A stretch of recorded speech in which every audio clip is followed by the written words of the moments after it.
she's recording. Hi, Joe and Fran. Thank you for coming onto my channel to do an interview. It's so nice to have you. Thank you, Stef. Nice to be here. Nice to see you. And just to let everybody know, we've become friends through XJW. I don't know what would you call it, support groups. And then also Joe and Fran have their own show they do on YouTube as well. We'll talk about that later. And so we have become friends, even though we live on opposite sides of the United States. But and then before we get into the interview, I would like to remind everybody to like, comment, and subscribe. It helps the channel get out to more people, and together we can help a lot of people. So with that said, Joe and Fran, I would love for you to tell us how and when you became Jehovah's Witnesses. Wow. Okay. How and when? Well, it started a few years ago. Actually, it started in 1985. 85. We had 3 children with one on the way. Oldest was 5. Almost Mark was 5. 5. Almost 5.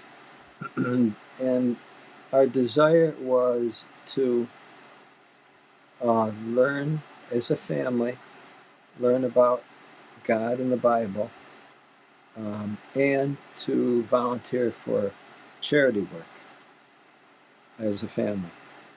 Our background was Catholic, Roman Catholic. I went to Catholic grade school, Catholic high school. Fran, you were baptized and confirmed Catholic. Yeah, went to church. Yeah. But we had both kind of drifted away and put that behind us after we were married in 1976. How's that? That's great. So 85 is when you came in? Yeah. Yes. Yeah. And how old were you at that point? 33. Okay. So we had been searching. We almost became Amish. Yeah. We were very close to some Amish friends, and we thought, well, they have the Bible because they're living according to good principles, but it just seemed to be too strict, and we'd almost have to disown our families, and we thought, no, that can't be the truth. Yeah. And we checked out some other born agains, and then one day 2 witnesses came to our door, knocked on the door, and Joe was home. Yeah. And they were answering questions out of the Bible, so I appreciated that. And they were both young. One had just had been in Bethel and was pioneering, so he was very young, and the other one probably was not even a teenager yet. Yeah. Wow. Yeah. How old were the kids at that point? So I was pregnant for the youngest. Our daughter was about a year, and our other daughter was 2.5, and our son was 4, going on 5. It was just before the memorial, so they probably were calling on us in March, I would say. The memorial, we still had that invitation. It was in April, so they did 3 calls. We didn't know what they were. They were return visits, and on the third one, the one that Bethelite pioneer, he invited us to the memorial.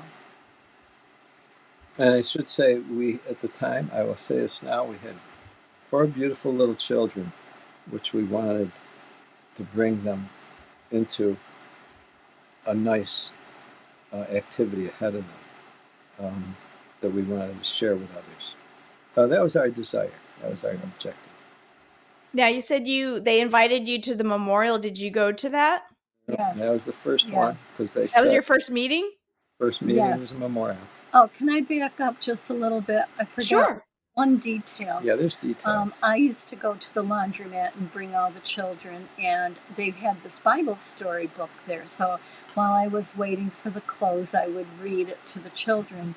And I thought, well, this would be nice to have at home. We could read it, Story, yeah. The Bible. It was a Bible story book. It was not Jehovah's Witness Bible story book. It was put out by some company. So they had a little postcard, and I brought it home and we filled it out. And within a couple of days, a man came to our door, and he was a salesman. And basically, you didn't buy just the one book. You bought, it was like a whole encyclopedia of Bible stories, Bible books. And, you know, he went through the whole thing, and it was a beautiful series. But we said, you know, just let us know how much they are. Well, he was kind of procrastinating, telling us how much they were. Finally, he told us, and I think back then in 1985, I think they were $300.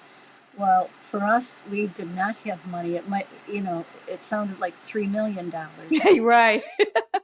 And he said, well, he even admitted, he said, this is an impulse item. If you don't buy it today, you're probably not going to buy it. And we said, oh, no. Maybe we can get our parents to buy it, you know, for the grandchildren. And he was sure that we were not going to buy it. And we did not, because, okay, so No, I thought it was too much. So that kind of leads us to the Bible story book when Jeff Yeah, so when we were visited by the two witnesses, they showed us the red book. You can live forever in paradise on earth. And I thought that was very strange. That was very strange to me. Never heard of it. Never heard of it. Never heard of it. So I wasn't interested in it, to be honest with you. Yeah, I said, well, look, do you have anything for children in your bag? And I said, well, no, we don't, but we do have a Bible story book. I said, okay, great. Next time you're through, please bring one. But we asked, how much is the book? Because we knew we didn't have a lot of money, and at that time they were charging. And he said, this is how he said it, $250. $250. And we go, oh, $250. He goes, no, $2.50. We said, oh, that's doable. So right away, I know it sounds funny. And at the time, Stef, it meant something to me, because I said, oh, that's reasonable. They're not profiting off of God's word. Yeah. Okay, that to me meant something. Sure. So I said, okay, fine. Next time we come through, let's do it. Yep. So we went to the memorial. We were impressed. Well, no, that was finding out. That was the next time. We didn't find out about it then. Oh, okay. After he, I think, brought the Bible storybook. Yes. At that point, he told us that the most important time for Christians to gather was the memorial. Yep. I says, well, I don't know what that is. And so he explained it. I says, okay, fine. Steph, you have to realize, at that point, I was very open. I was an open person. I was looking, and I was interested. We were open for it. We thought it would be good for the children. Yeah. So we did. We went to the memorial. Yeah. And there were a lot of families there. We were impressed with that. Someone greeted us at the door. They just made us feel very welcome. Yeah, they did what we all know is to be love-bound. We didn't know it at the time. And sure, yeah. And you know, were they genuine? Probably. But that's how it started. Okay.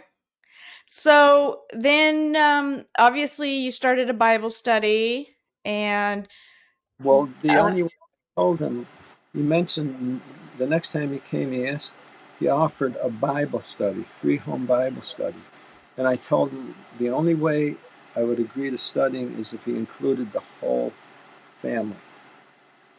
And he said, "Oh, we can arrange that." So needless to say, he liked that.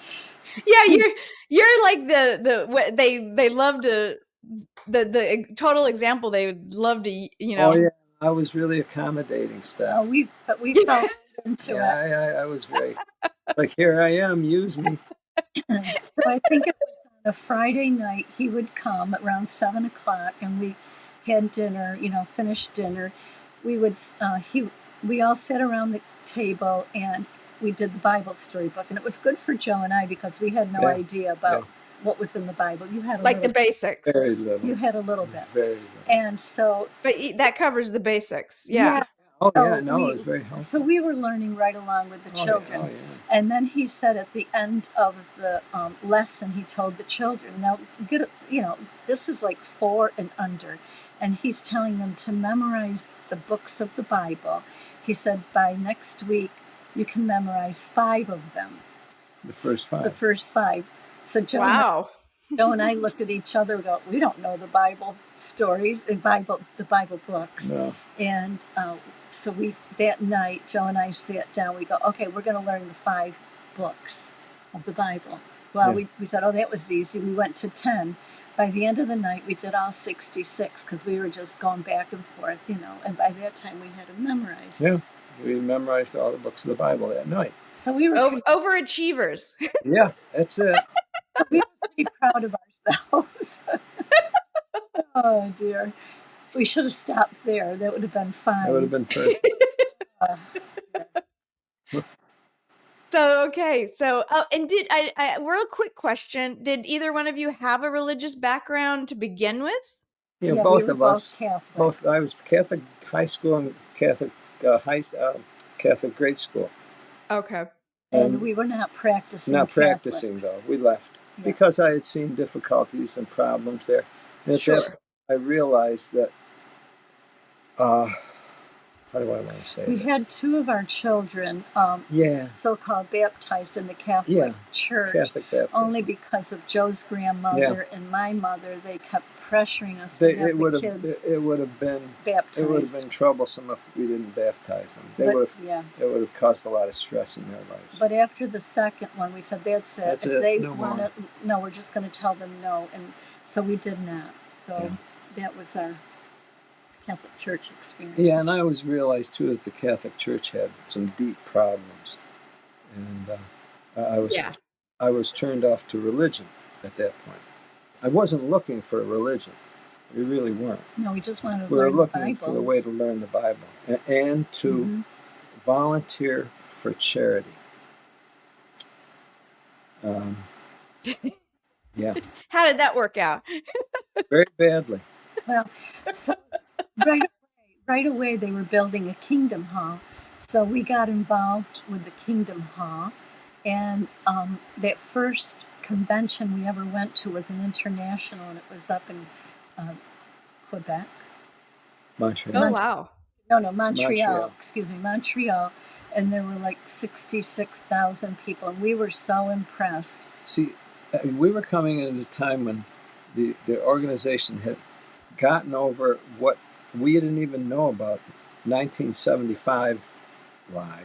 Right. We heard nothing about that stuff.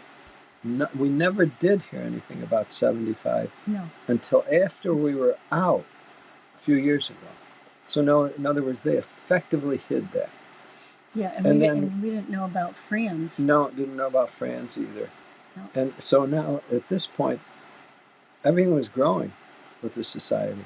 As I say, we were part of one of the first quick builds in our area, and this was exciting. We thought we were doing volunteer work. We were doing volunteer work. We thought this is what we were looking for. We got really involved right away. But it wasn't charity. No, it wasn't charity. That was not charity. No, not at all. It was not charity at all. What we were doing is we were. So then, go ahead. Sorry, go ahead. We were promoting an organization, and we were providing free labor for them. Slaves. That's it. That's it. Yeah, you weren't actually helping anybody, like you said, with charity work. Yeah. No, only the organization. We were helping them enrich themselves. Yeah. Yeah. So then your kids are starting to grow up and they're taking to it. And I mean, you can fill in anywhere you want to. I'm just kind of they were baptized in order. And then as they became of age, they all started pioneering, every one of them. And two had learned Chinese and even went to China. One learned No, three. Two. Two. Yeah. How old were they when they did that? They were in their early 20s. So right away they started pioneering, and then our oldest son went to Bethel. Yeah. They and then once he was at Bethel for 2.5 years, and then he met his wife. So he left Bethel, and they did a lot of construction work. They were always like doing a 3-month assignment in a foreign country. And finally, they wanted to learn Chinese. So they learned Chinese and went to China. Wow. And our youngest son also wanted to learn Chinese. And so he just went straight to Taiwan without knowing any Chinese, maybe just a little bit. And he learned Chinese in Taiwan. And then he went to China. So Wow. those were the two boys. And then the girls, one learned Spanish with her husband, and they were in Ecuador. And then our other daughter learned sign language, and she's an excellent signer. I don't know sign language, but I could understand her. She's just so expressive. And so she's married, and they were doing sign language. Wow. Yeah, Wow. they put their hearts into it. They truly They did. did. Oh, and the sign language daughter, she was also in Jamaica doing sign language. Yeah. Oh, okay. Jamaica, you said. Yes. Wow. So then you're just going along your everyday life in the organization. Joe, did you reach out as well? A little bit. Ministerial servant or anything? A little bit ministerial servant. I was always I was always one who enjoyed, helping things progress, and so I did in every way that I could. I fit into the congregation. I'm very mechanical and technical, or to a degree, but I'm helped in every way that we could. But I never reached out for elder. I just didn't. Honestly, I just didn't like the arrangement for elders. I felt that it was pretty hypocritical, and Yeah. I just did not feel right with that arrangement. Interesting. We're Yeah, so, I don't they, blame you. they put, And Fran, were you, let's say at this point when the kids were had become adults and were getting involved with the foreign language groups and stuff, were you pioneering, or So I thought you said you had pioneered yes, at some point or yes, something. yes. So when our youngest one wanted to start pioneering, see, they weren't driving. So Joe and I decided to pioneer with them. So we had 3 at home. The oldest was at Bethel. So the 3 plus Joe and I, we all started regular pioneering. And Wow.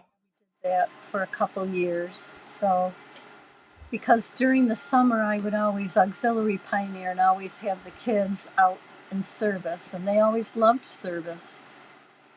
Yeah, they appear. Yes, I would say that they did. They always, because the friends were always The friends accommodating for them, and Yeah, they showed them attention, and I think they they liked that. yeah. I truly did not love service. I I had love for the people, the friends, Right. and I recognized that they had all sorts of needs themselves, and so I was more interested in relationships with the friends. I think that's probably true for most people deep down. Yeah, They're that's the only, I guess, good part is just the community or the association you get when you're out in the ministry, because knocking on doors and getting no's constantly and people not treating you nice it's not that's not fun for anybody. no, I felt honestly I felt it was of no value to any of the people. Right. It was more of a nuisance. An obligation. Yeah, we truly loved people. We still do. We love people. So that was our biggest motivation. You're trying to save them from the impending Armageddon. Yeah. Well, no, we went along with that. Yeah. Okay, we went along with that stuff, but we didn't buy into that too Right. much. We're more concerned with our involvement with the friends. Mm-hmm. See, Fran comes from a background of a teacher. She's a teacher, K through 6, and I was came in as from a counselor, college counseling. And so Counseling, you said? yes, so our background was people and caring for their needs. Yeah. That was our concern. Both of us went to college. Yeah. And so, yeah, we were. I'm glad you brought that up. I wanted people to hear your background with that. I went 4 years and then I got a degree in teaching, like Joe said, and Joe went 6 years and he got different degrees. And so we had that background. Yeah, and like I said, I was basically, I never even wanted to go to the hall. I never wanted to attend meetings. We attended the first one. It's like I saw what it was like and says, I've been through enough school. I don't need more school, and I'm not interested. But see, the objective is to look for something for the family, for the children, sense of society and community for the youth. We really for them. didn't. Well, your heart was in the right place. Yeah, mm-hmm. And frankly, that was correct for that. There were families, but it didn't take too awful long to find out that, in my estimation, I said this organization is not a religion; it's a corporation, and they're running it as a corporation. And I just progressively felt worse and worse about our involvement in it. But yet our family is getting tighter and tighter in it. Mm-hmm. So it's like I just hung on basically and watched, where I didn't know enough to do more than that. This was before the internet. Yes. Okay. We didn't have a whole lot of. We didn't have any experience with Jehovah's Witnesses, so we stayed in for 36 years. 36 years. Wow. And of course, what started waking you up? Or do we want to cover anything before we get to that part? No, we might backtrack if we have to. But what started waking us up, number one, I recognized the elders were not shepherds. I said the publications always presented them as loving shepherds. I said that's a lot of BS. They are not shepherds. They're organizational managers. They're enforcers. That's it. Yeah. They didn't treat, by them for the most part. There were some of the men that were halfway decent. Mm-hmm.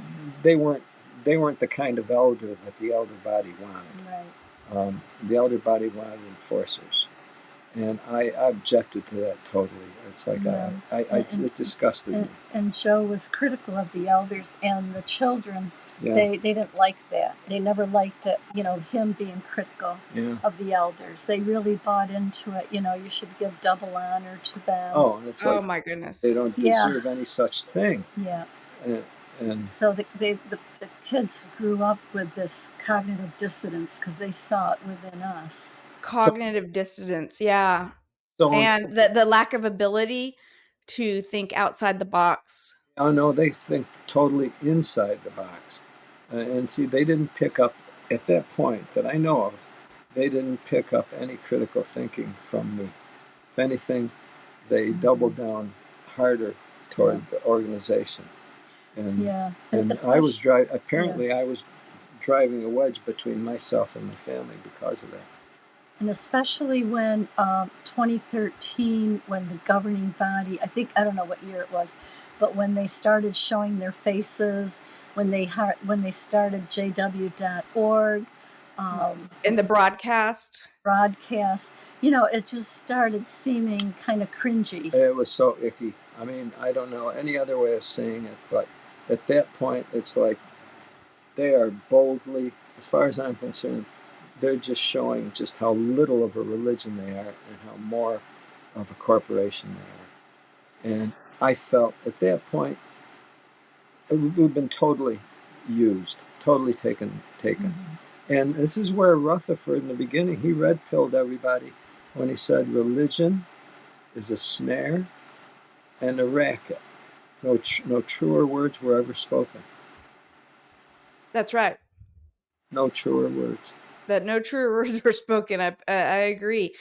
And you came in at a time, in the 80s.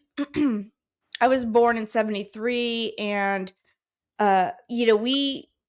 so I grew up in 70s, 80s in the organization where we bragged that we didn't know who the governing body was. Oh, right. Yeah, no, we had no idea either. All we knew is that there were these hidden, secretive men that humbly and they're so humble that we don't even know who they are, and yeah, so that it goes going back to where you talking about how they started the broadcast, and right. they're all of a sudden they're like showing their faces everywhere, and At that point, they were Hollywood, and it's yeah, like, who came in and changed the whole situation? And I honestly, my father worked in government all his life, so I kind of had an inner understanding of how devious the government was. sure, He was very free to tell me the government lies. They just lie. Nothing they say is true. And I said, these people, they were infiltrated. You could just see it at different points that they were infiltrated, and they went further into a certain agenda. And it's like, doesn't anyone else see it? They're not a religion anymore. They're an organization. They're trying to achieve something, but and they're very successful with it too, because the yes, time they were. we were in, they were growing like a rocket. They were, and they must have gotten richer and richer and richer and richer. And I think that was part of the corruption, the attraction, the fact that so much money was that they were bringing in, that the right people saw that, and they came in and showed the organization what they should do to keep this money train rolling. In other words, let's forget about religion. Let's just work on these people. Let's just continue to indoctrinate them and to keep them closer and closer to serving and slaving for the corporation. Yeah, absolutely. But what happened along the way with that? There were elders and servants that were going into the prisons, preaching and conducting Bible studies in prison.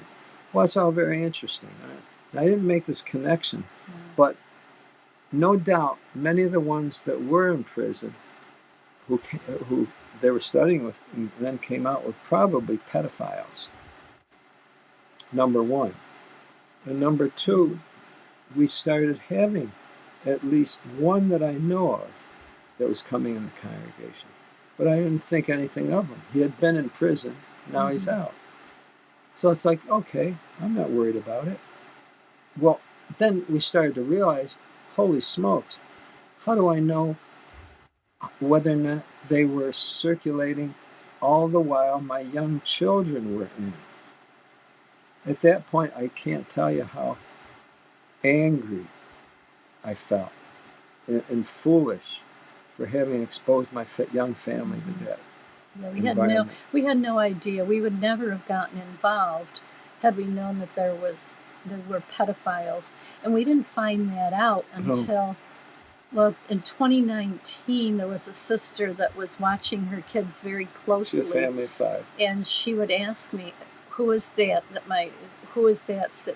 And I would say, "Oh, yeah, they're fine," and not knowing that there were pedophiles. And she said, "Well, I'm not giving any money to the organization because I don't want to support these pedophiles in court cases." And see, she knew enough that there were court cases that were being settled by the organization with large payouts.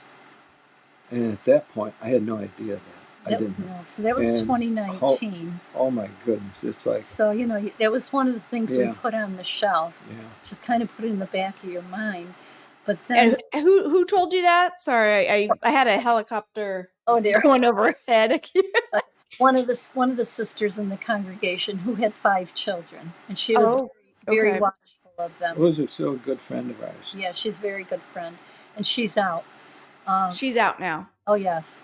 So in 2021, okay, so the pandemic is going on. We're on Zoom, so you're not at the Kingdom Hall. You've got more time on your hands, and the broadcasts were on, and they kept telling us different things about what to do during the pandemic. Yeah, I couldn't. Yeah, and the fact that they backtracked on the vaccination.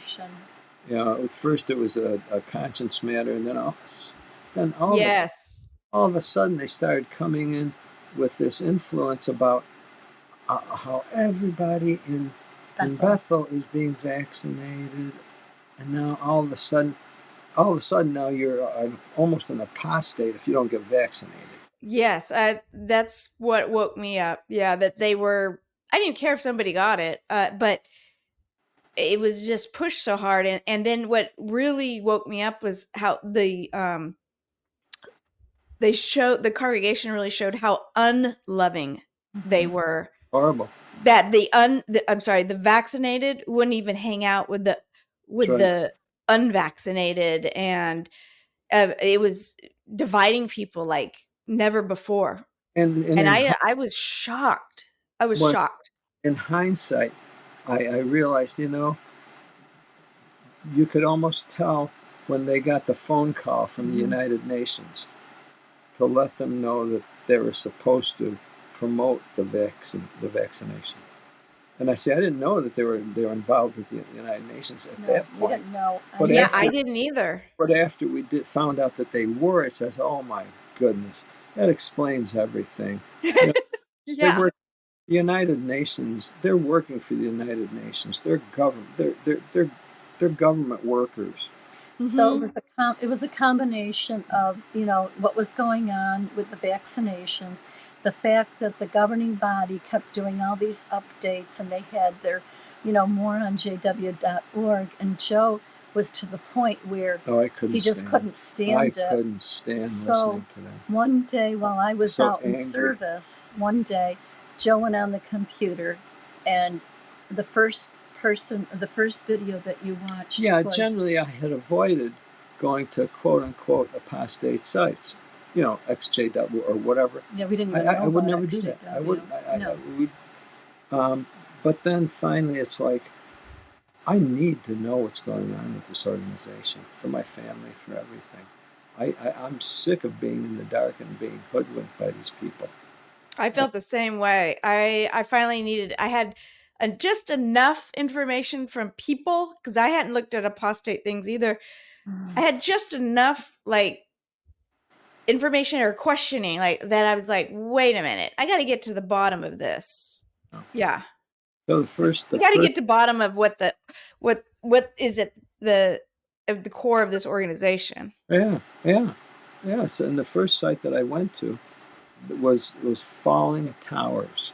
I don't know if you're familiar with. Yeah, I think I do. And Matt was his name, but I think the title was Elder Pioneer leaves. I don't know. Yeah, something about. Yes, I think it was kind of a black and white thumbnail. Yes. So that I wasn't home. Joe watched it. I was out in service, and when I came home, he said that there's something I want you to see. And because I knew that Joe had been, negative and critical, I knew it was probably something that I probably didn't want to see, because I knew that it was going to have an effect on our family. So right away, I, put the hand up, no, I don't want to see it. And he was trying to tell me, really, you need to see it. It's not going to go well for us. If you don't watch this. I was emphatic with her. I says, if you don't see this, if you don't know what's going on, it's not going to go well for us. It just will not. So the next day I said, all right, show me. And he did. And really, I saw some people that were disgruntled, but it wasn't enough to say, okay, I'm finished.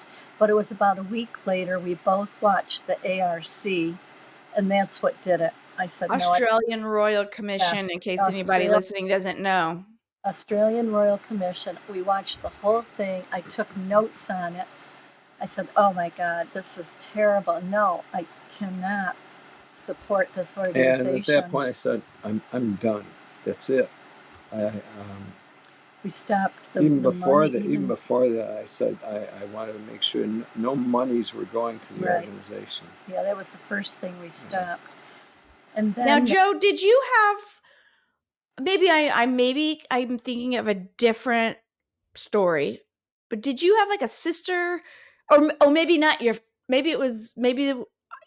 Never mind. You already covered it. I was thinking it was your fleshly sister, but it was a sister in the congregation that told you about the the covering up of pedophilia and stuff. Okay. Well, never mind. We already gone over that. I was thinking, I think when I heard your story before, I was thinking it was your like fleshly sister, but it was somebody in the congregation. Right. Well, this is an interesting aside, though, as far as relatives. See, of course, all our children were in, and I wanted them to know about it, but I didn't want them to know it from me. Right. So now my brother-in-law had been attending some meetings out of courtesy and whatever, and so the family knew that he was kind of attending meetings and getting information. Yeah. So I went to him, David is his name, and says, David, I need you to do me a favor. I explained to him what was going on. I had him look at to find out the problems with pedophilia and hiding them. And I said, I need you to bring it up to the family. I didn't want to be the one to bring it up to the family. And specifically, it was our son-in-law. He went to Jeremy first. Yeah. Who was an elder. Mm-hmm. Yeah. So he Smart. Yeah. And of course, our son-in-law said, oh, that's apostate information. And David played dumb and he said, what's apostate? What do you mean apostate? And, he said, no, this is a documentary. This is on, this isn't put out by Jehovah's Witnesses. So he was really playing it up because David knew the whole background of it. Yeah. Wow. Good. So he did help you out there. In that respect, he tried. Yeah. At least he exposed it to the family. But their attitude was the society can do no wrong. Jehovah is taking care of it. Yeah. And in the notes that I took from the Australian Royal Commission, I was on the phone with at least two of our children, and they were listening as I was giving all the statistics, and I said, this really bothers me, I can't, I can't turn my back on this. And they just thought that we were being too sensitive, too critical of the organization. We were finding criticism with them, and so at least they knew why we were, being and there's no way I could hide it. There's no way. We could not. See, we led them into the organization based on, desire for them to learn about God and to be helpful. I didn't lead them into an organization to support hiding pedophiles. Yeah, I feel the same way with my kids. At that point, we did not know any better, but I can't be mad at my kids because, like you said, I led them into it. Yeah. So we decided we would do everything we can not to lead them out. Yeah, we went on vacation to Florida, and that was a disaster because, we talked about it. They didn't want to hear it. The whole thing blew up. We didn't want it to go that way. So then we tried to be PMO for that whole year, but they could see that, we had changed. They said, Mom, you're kind of blah. Because I used to be very zealous and, service, studies, blah, blah, blah. And our daughter... And for people that don't know, so you're saying you, at that point, were trying to be PMO. And for those that don't know, PMO is short for physically in, mentally out. Right. But you kind of just stay... Right. Yeah, quiet, because I guess, about it. you know well, but others may not, that if a person turns their Excuse me. back on the organization, then they get shunned by their relatives, by their family, by everyone. They get shunned. Yeah. Well, we weren't interested in getting shunned. We weren't interested in our family breaking up at all. But we realized that this probably would break our family up. Yeah. But it was a very hard situation. But And there I was, can totally relate. Yeah. yeah, Because people that know my story, I've been through the same thing. I think that's been a real connection for me with the two of you because I can totally relate. My adult kids completely shun me and their father. Yeah. well, And we tried to be Pimo too. It just didn't work out that way. no, it doesn't. It doesn't. No, in fact, we heard and we had conversations with many who basically said, well, they've got no problems with it. They just put on the act and they go through it. And it's like I can't identify with that We at can't. all. Me either. I mean, it's like they're explaining to me how dishonest they are and how comfortable they are with dishonesty. And I said, I guess I'm not. I went Yeah, to exactly. I'm not good with dishonesty. And on that's number 1. And number 2, I'm not, me pretending and going along with it is not going to ever help my kids right. wake up and get out. Like I'm doing them a disservice. I would rather sacrifice myself and just to give them a chance, a fighting chance to at someday somehow realize they're in a cult and get out. Yeah. But me staying in is not going to help them. Well, even further than that, because we're talking with ones that are PMO, and I say this to anyone who is PMO, that understand that what you're doing is you're trying to save your relationships, and it's understandable. But understand too that the longer you're in and convincing that your family that you're still loyal, what you're really doing is you're being dishonest to them. And if they find out, then they're going to realize that you were being dishonest to them. And what's that going to do with the relationship at that point? Yeah. When they realize that they weren't being honest all along. Yeah, you're not being authentic. No, And what good is a relationship if you're not authentic, correct? yeah, especially if you found out that as if to say, you were pretending all along. Mm-hmm. You mean you weren't being honest, and we thought you were. I don't know how good that's It going can to. make it even worse. Yeah. So what we say is develop an exit strategy, and frankly, be aware of the fact that you're probably going to get found out sooner than you plan. Yeah. Yeah. So how long has it been since you've talked to your kids, your adult kids? Well, we started waking up 2.5 years ago, so it's been at least a year and a half that we haven't had conversation with them. What had happened when we first found out that they were hiding pedophiles and they had such a problem, we called the elders and said we wanted to meet with them. Yes. And we did. They were trying to soft pedal it and said that they were taking care of it. And basically I told them, I have no confidence in what you're doing. None. I don't think you're taking care of it. And number 2, we called the elder that basically sweet talked us in to attending 36 years ago. We called him because he had risen in the ranks and become a very high-ranking kind of CO guy and Oh, everything. wow. So, and he always had a close connection with the family. So we felt a certain connection to tell him. Well, he had the same story. He said, well, yes, there was a problem, but They're working they're on working it. They're on it. taking care of it. And I told him I have absolutely no confidence that what they're doing.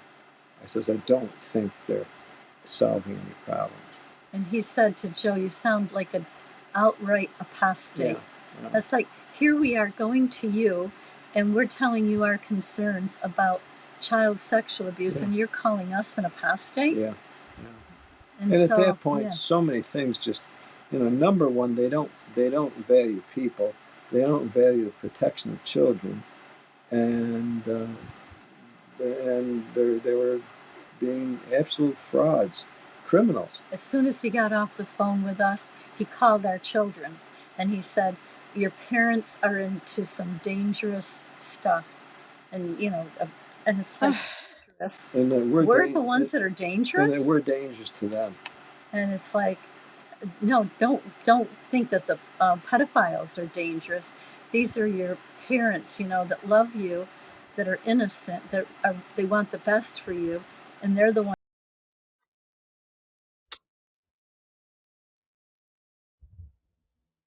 Uh-oh, I lost you.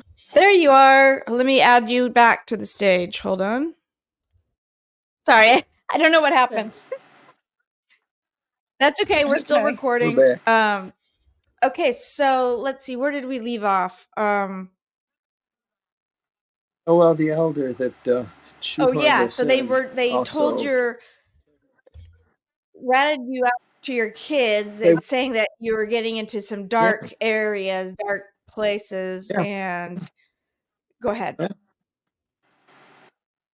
So right at that point, they started to soft shun us, the family, and then they did. It was a marking talk, although they said, "Oh, it's not a marking talk; it's a warning talk." But our kids heard about it, and here we are. We're just. Did you actually hear the talk yourself, or you heard about it? Yeah, we purposely listened. We were on. It was on Zoom. Yeah, and they were. And I said to Joe, they're talking about us. They had not let us know that they were going to do a talk on us. And it was, they were getting serious. And they even explained to the congregation, now some of you may have heard what PEMO is, and if you haven't, it means physically and mentally out. So they are really instructing, which was good because it was a witness for the congregation. They used the term PEMO during the talk? Yes. Yeah. Wow. This is the first I've heard of this. Wow. The reason why they did is because when we talked to the elder CO that went to our children, he knew the term, and he right away called the elders. So now everybody is in on this PEMO, and the elder giving the talk is explaining to the congregation what a PEMO is. And if you hear of any negative talk about the organization, you don't have to associate with that person. You don't have to have them over for dinner. You don't have to, spend time with them, basically. Yeah.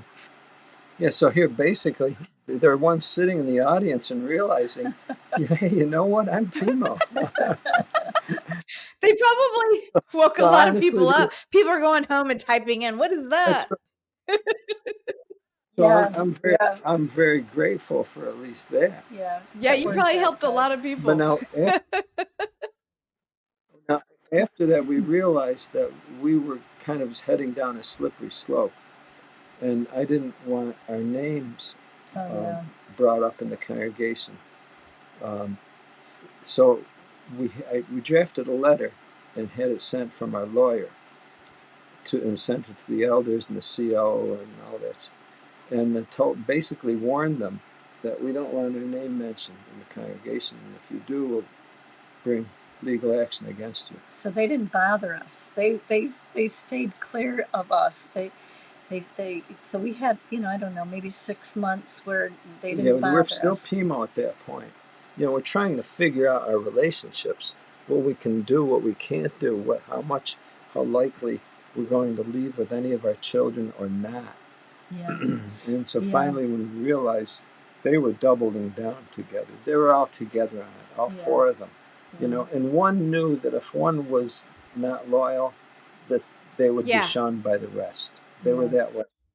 So, and in that August of 2022, our daughter called us up, and it was during her pioneer school, and she had been with us in Florida. So she says, well, there's something that's still bothering me. We said, well, what is it? And she said, do you believe that the governing body is God's spirit anointed on the earth? And Joe and I at the same time, we Hell said, no. no. And she said, well, I won't be able to have any more communication. And she did. Yes. She cut it off. That was it. So that was in August of 2021. And the only time we have heard from her was this past March, because Joe's mom passed away. And they came to the funeral. And we did see her. They came up to us. They said that they were sorry. They hugged us. But that's all they were Oh my allowed to do. goodness. No communication. No communication. And I mean, it has to be said that, you know, we're heartbroken about all this. You know, we did not raise our family so that they could be taken away from us by an organization that basically tricked us. And you know, you realize that's a snare. Yes. That was a snare. I mean, that's a snare. And they think they're being loyal, they're doing the right thing, you know, and maybe we'll come back someday. Yeah, Oh my they God. But we could believe never go shunning and cruelty bring people back. I guess it works sometimes, but not. I don't think it works a whole lot nowadays when you're really woke up and you've really realized you're in a cult and No. the doctrines are wrong. You know, You know, there's different sorts of people in that organization. It appeals to different sorts of people. It appeals to people who are sheep-like. In other words, they just want someplace to followers. be and be cared for. Just and they don't if want you're to make a sheep, you're just a follower. Yeah, and it also appeals to people that are wolf-like, ones that will take advantage of the sheep, and they do. They do. They're Yes. narcissistic. Most of the elders become this narcissistic breed of person, and it's like, what's going on here? And at that point, everything was pointing out to the fact this organization is basically it's grooming people to be slaves. Someone somewhere designed this organization to corral people together and to groom them to be slaves. Yes. And not to teach them deeper spiritual matters so that they can be more God honoring.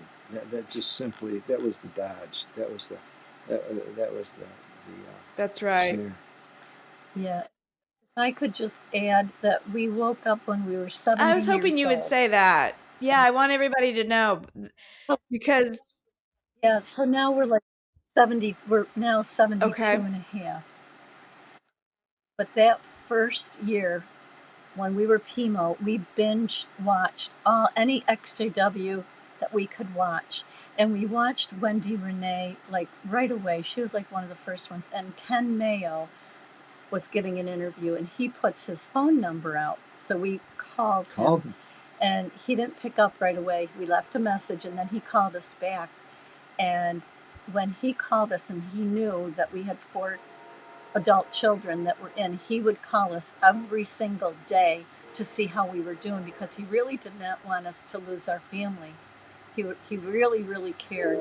And he checked on us all the time. And He's we're wonderful. close friends to this day. Yeah, we've met him in person twice. Yeah. And he was a very good support for us. So when we started, we put, the following year, Wendy did an interview with us, and we put our phone number out there. And as a result of that, and also on being on Rick Farron's show and putting our number out, we have collected a lot of XJWs. Our motivation because there was a lot of soul searching, so to speak, as to what we were to do as we were becoming disfellowshipped and getting away from the organization.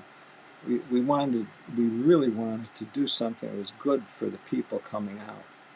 Because the people coming out, the exes were suffering all kinds Which circles are back around to what we talked about earlier. That's real charity work you're doing now. Yeah. Yes. Well, Yes. literally became our mission. Yes. And when we were coming out and we were listening to Rick Fearon, we heard about Michael and how Michael took his life. That was horrible. And that like really impacted us. And we go, if we can help someone, not to take their life, Yeah, I that's what we remember want that. to do. And this, and so from that point forward, we really got serious with what we were doing. And we were doing Rick Fearon's program. We did interviews. People were calling us. We're connecting them with other people. And see, initially, we even thought that, what's needed is a directory of all the different X's so that they're able to connect with each other. Yep. And short of doing that, we just basically were collecting people's X's names and numbers and then linking Yes, them. tell us about that. And So now, yeah, tell us about that. Well, go back to Ken, because it originally started with Ken. Ken said, would you like to talk with some XJWs? And we said, yeah, we'd love to. So he gave us Celeste. She's in California. And then I'm not going to give the name of the other one because she's still chemo. And from those two, we branched out and we've got hundreds and hundreds of names. We've connected you with some because people were so impressed with what you're doing. So yes, so then in 2022, last year, we took a trip all the way to California. Those are the green. Show us that behind you. Green. Yeah. So okay. Yeah. So can you see it? That's a map of the United States. Yeah. So the green little stickers is the trip we took in 2022, and we started, actually the first place we went was to Alabama, and we met up with Ken and his wife, and a couple other chemos came over, and then we kind of planned it all out because we had all these people I that love we had it. met. I love it. We met them on the phone, and now we said, well, we've got the opportunity to have meetups. That's what we did. Basically, the X's need a convention. The X's need to get together to meet themselves. Well, Rick Fearon is going to do that next year. He's got a convention planned. Small meetups are good. And we do small meetups. So great. So we went all the way to California, and we got to meet Celeste and her husband in person. We were so happy because Len had dementia, Alzheimer's, and we met him in March, and he passed away in November. So we were so glad that we stayed with Celeste and her husband, and we're so glad that we had the opportunity to do that. So we just tell people, if you have the opportunity to do something, do it, because you never know what tomorrow's going to bring. Yeah. You just don't. Yeah. So this year, our trip, we took an East Coast trip. We started in New York and went all through Pennsylvania. We met up with a whole bunch. Are those the pink notes? The pink slips, yeah. Is the so we went all the way down to Louisiana. We met up with Steve. Steve has been following us, and we were talking to Steve. At that point, Joe's mom passed away, so we had to cut the trip short. We came up to Ohio, and we came home for the funeral. But then after the funeral, we went to Massachusetts for a meetup. We went to Philly, and we went to Rhode Island.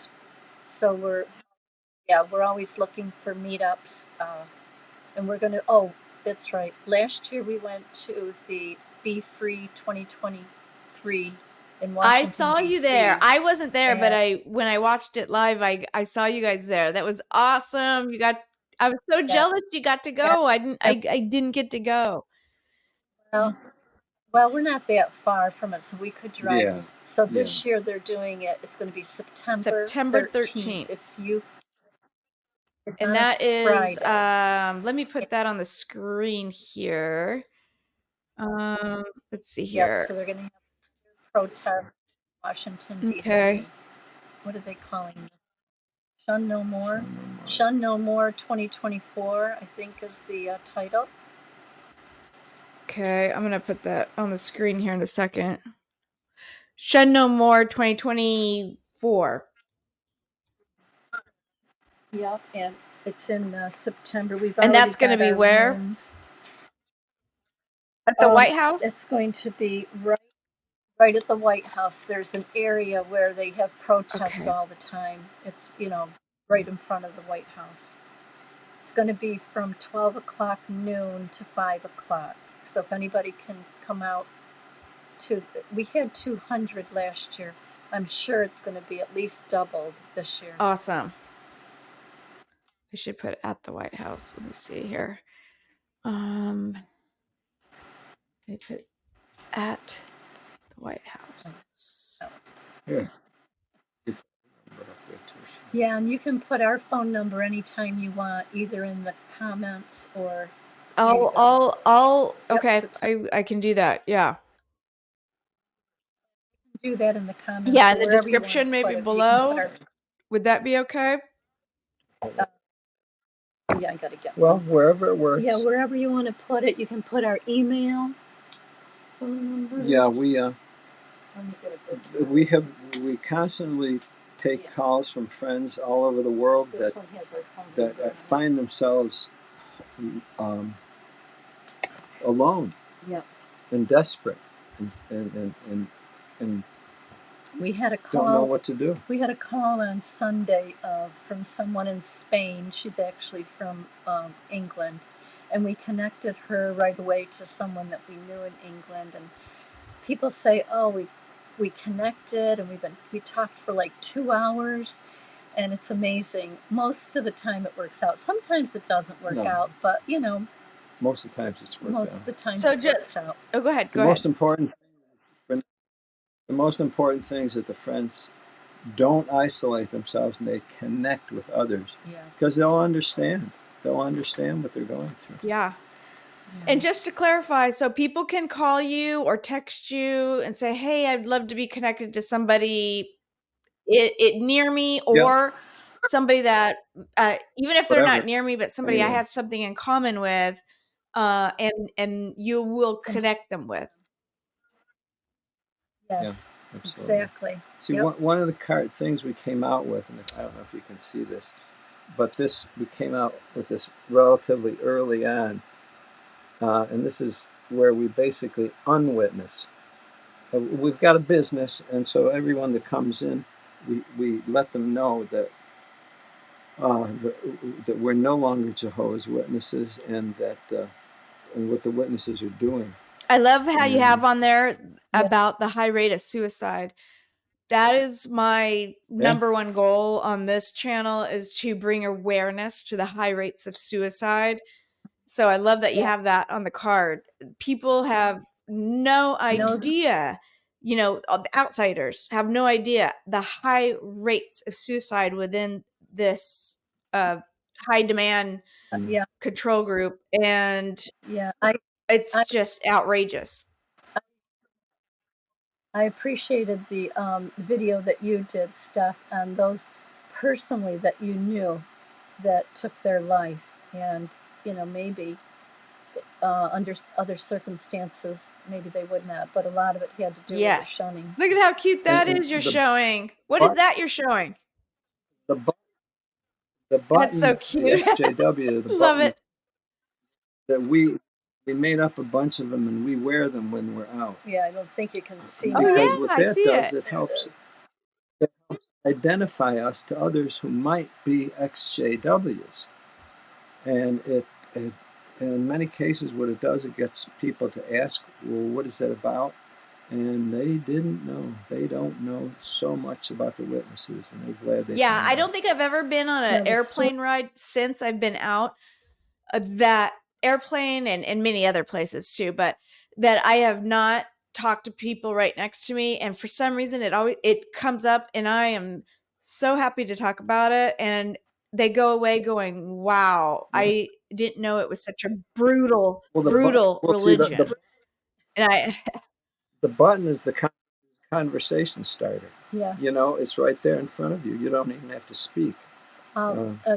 Just a side point, Joe and I went to a birthday party. It was our neighbor's son's birthday, and we were over there and we were talking to his sister, And we were talking for quite a while, and I said, do you know why we have this XJW? And she goes, no, I was wondering. So we told her the whole story, and she wanted a button, and then I gave her my button, and she was wearing it.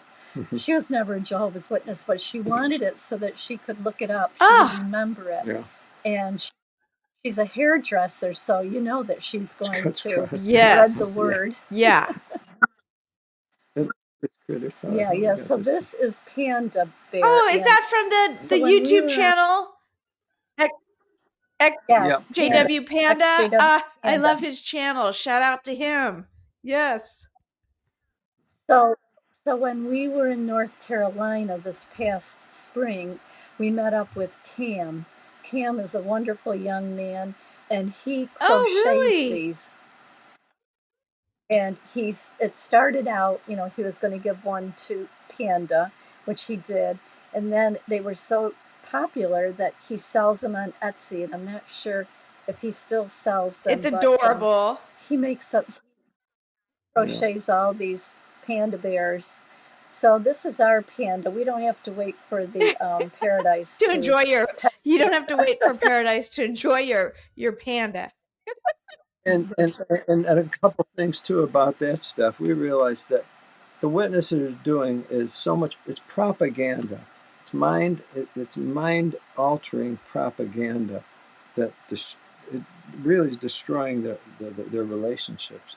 And one of them is that that apostates are wicked people. And it's like, wait a minute. Apostates is anybody who just turns away from a religion. Correct. That's all there is to it. Frankly, I apostated from the Catholic religion because I left the Catholic religion. Many others. And then, of course, from this, but for good reason. And so they were always associating something bad with apostate. So we came up with something that associated something nice. We came up with apostate cookies. and we made them available to people. And just to start that, just to just show them that you don't have to think negatively about apostate. If you look up the definition of apostate, all it means is that you have left an organization of any sort. It could be political, it could be religious, it could be any kind of organization, but that you left. And people don't realize that Charles Taze Russell, the founder, was an apostate. He was an apostate of the Adventist. And see, everyone who became Jehovah's Witnesses would have to apostate from another religion if they were part of another religion. So these people are masters at propaganda. If I could say one thing that you reminded me of, being Catholic, my mother was not crazy about us becoming witnesses. Neither was Joe's now you know why. Or parents. But I will say this in their defense, is that they never shunned us. We left the Catholic Church. We became Jehovah's. They never shunned us. Never. Matter of fact, when we stopped being Jehovah's Witness, they welcomed us back. They were so happy. And, we're so happy that you left. And additionally, what we're realizing is that, we cut across so many people, and we truly value that. And we're realizing these are beautiful relationships that we're developing with these beautiful people.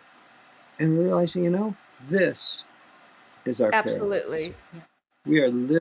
We are living our paradise. I'm alive now. If someone asked me, well, what about tomorrow? I'll say, I don't know. No. And there's no way you know either, because you're not going to give me any guarantees, and I'm not going to ask for any guarantees from you. But I am living right now. That's right. All we know for sure is what we have in this life right now. Yeah. There's a beautiful life, and there's beautiful people. And everywhere we go, we tell people, good people find good people. Yeah. We stay away from. Yeah, birds of a feather flock together, even outside of that organization. Right. Exactly. So we have to, when leaving that organization, you have to leave all their twisted thinking. You know, they this the term is like frog-like expressions, and they have so many different types of expressions, weasel words, twisted reasonings, that you have to check yourself constantly. We all do, to make sure that we don't carry those with us. And we're finding that so many do. One of the biggest things is just being judgmental. Yes. That's a big one. Yes. You know, you come out of the organization, you've we're finding that so many people are so affected, so influenced, that they actually carry away the attitude that they hate, and they actually act it out. Yeah. Yeah, we have people call us and they're so angry, and rightfully so. Yeah. But we try to tell them, look, you hate what was done to you. Don't hang on to that.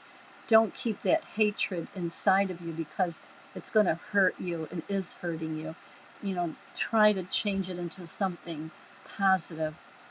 And that kind of brings us to what we're doing on Yeah, Vern's let's talk program. about that. Yeah, it's called The The Outside Story. outside story. And it's I'm going to put that on the screen too. Yeah. Let me make. Yeah, because that's in opposition to what we saw that they do Well, they have the Gilead. after Gilead. They do something called The Inside Story. Yeah, one time we were watching Mikey and Kim, and Mikey was going on and on about how they had the symbol The triangle. of the triangle, the pyramid, in one of their pictures for the Gilead when they're interviewing a couple. And they called their program The Inside Story when they interview these Gilead couples. Yeah, giving them background about them as a couple, where they came from, and what's going on. And so Mikey, from Mikey and Kim, said, "That's a Masonic symbol. Look, it's right in front of us." Yeah. And so we went to bed that night, and we were trying to think of a name for our program. And I said to Joe, well, if they're the inside story, we're going to be the outside. We can be the outside story. And he said, yeah. So we kind of took that off of, That's very creative. Yeah. Every step of the way, what we're trying to do is antidote the poison that society has done for people. Yeah. And because people need that. But in order to find the show, you really have to go to Vern's channel. Fixing My Faith. Which is I'm putting that on there right now. Hold on here. And sometimes it helps if you put Joe and Fran. Sometimes it's not the easiest thing to find, but if you put Fixing My Faith, yep. And basically it's like it's a discussion which we focus in.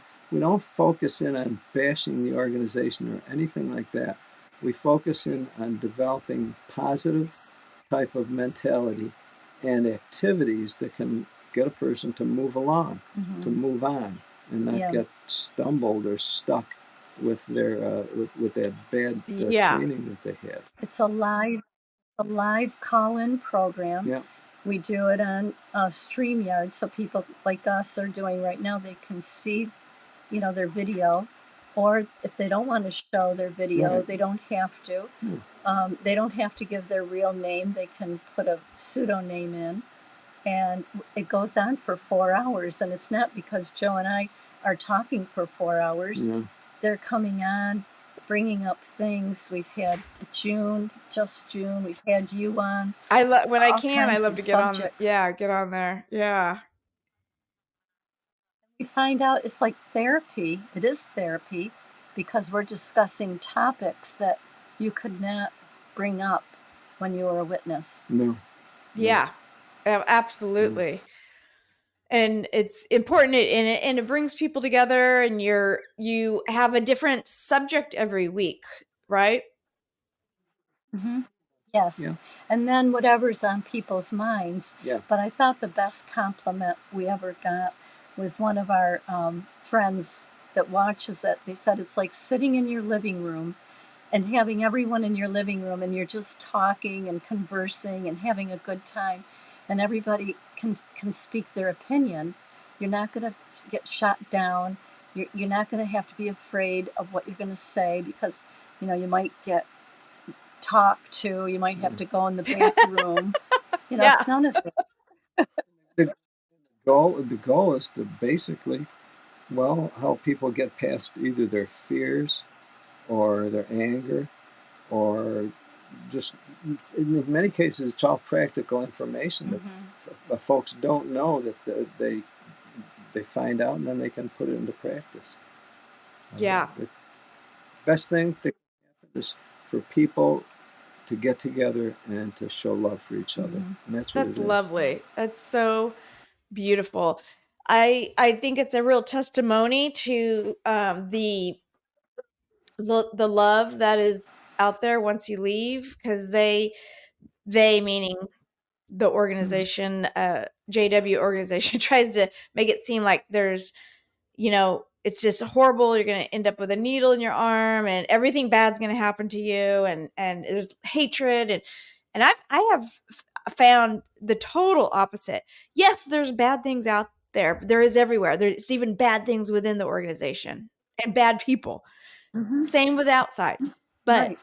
it is on the Yep. whole, there's so many good people and good experiences, wholesome people, wholesome experiences, and love.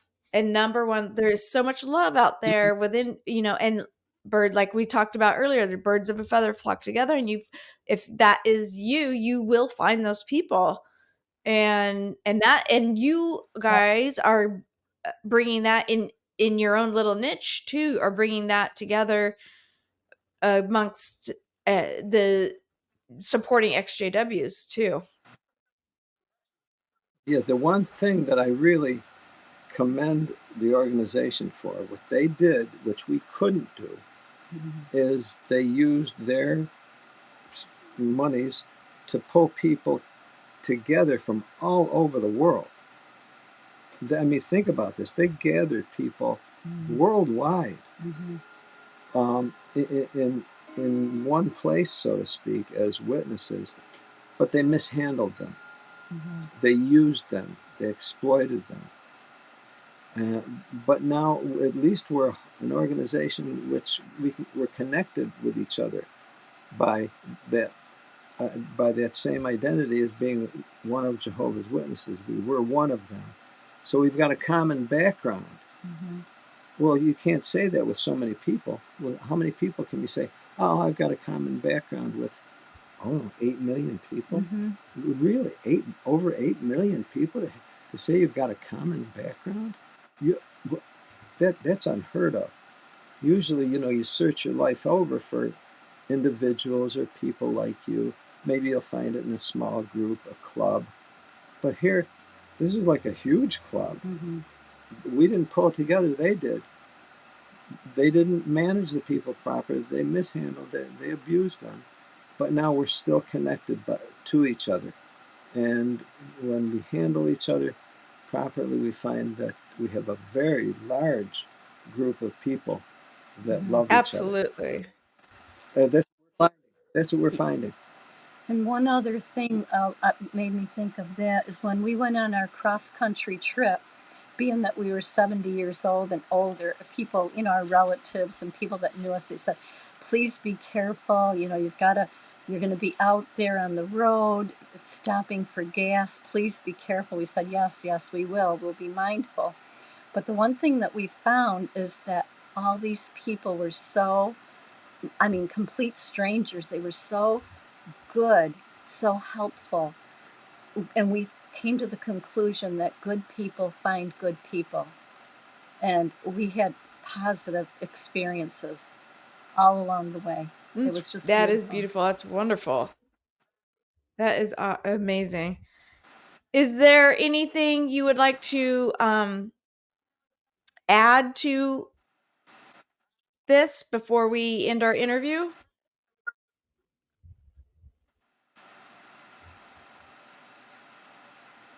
Well, just to keep focused on your outside story. Everybody who's out or who's trying to get out. Freedom is on the outside.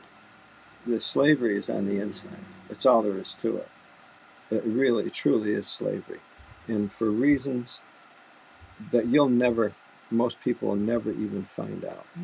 But it's an organization that works with the government that enslaves people, because that's what the government wants. The government wants slaves. It does not want free people. That's all there is to it.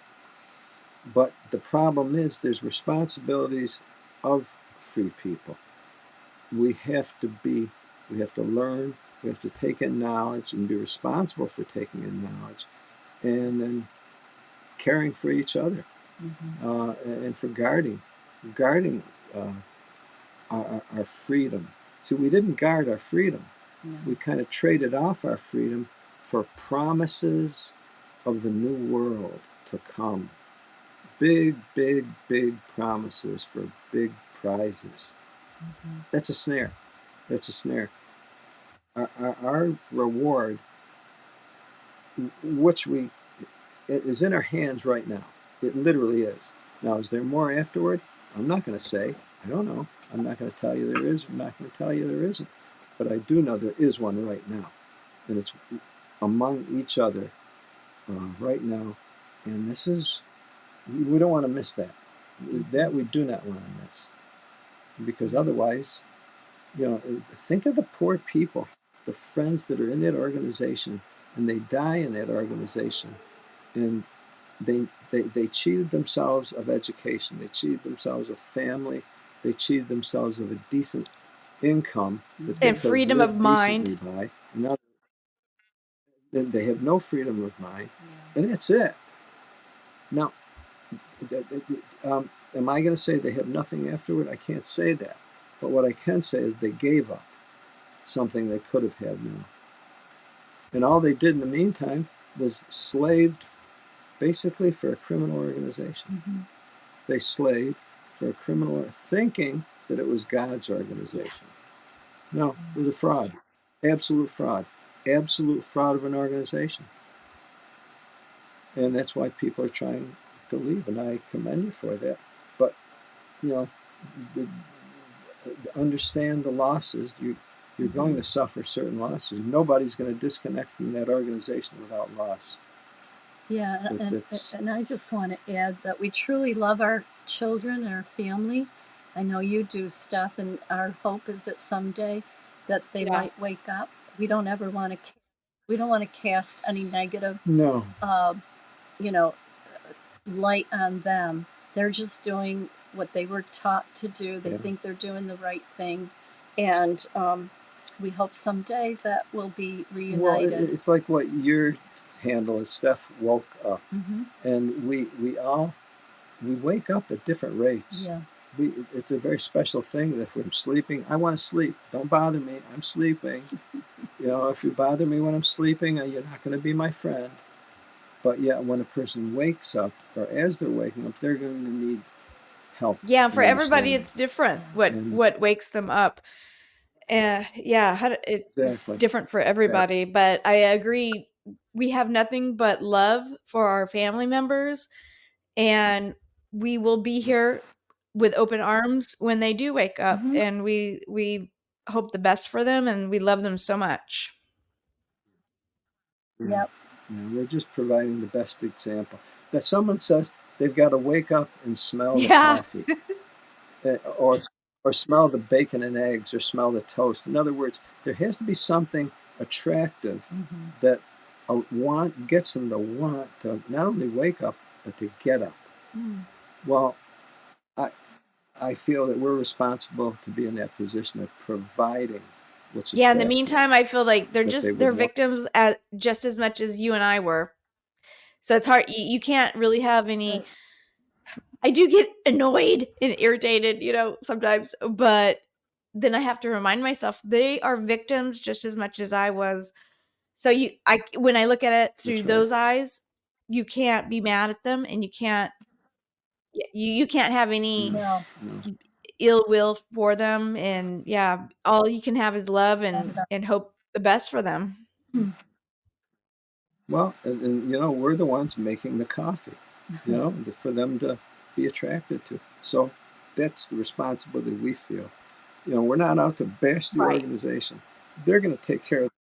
That organization is going to destroy Yeah. itself. Yeah. It's the people. 100%. It already is. Yeah.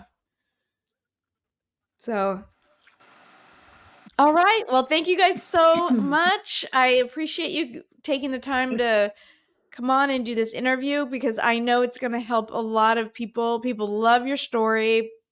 A lot of people will be able to relate to it, and it's going to be so interesting to everybody. And the more we get the word out there, the better. So thank you so much. I love you guys. thank you, Stef. I'm changing my life and I won't look back ever again.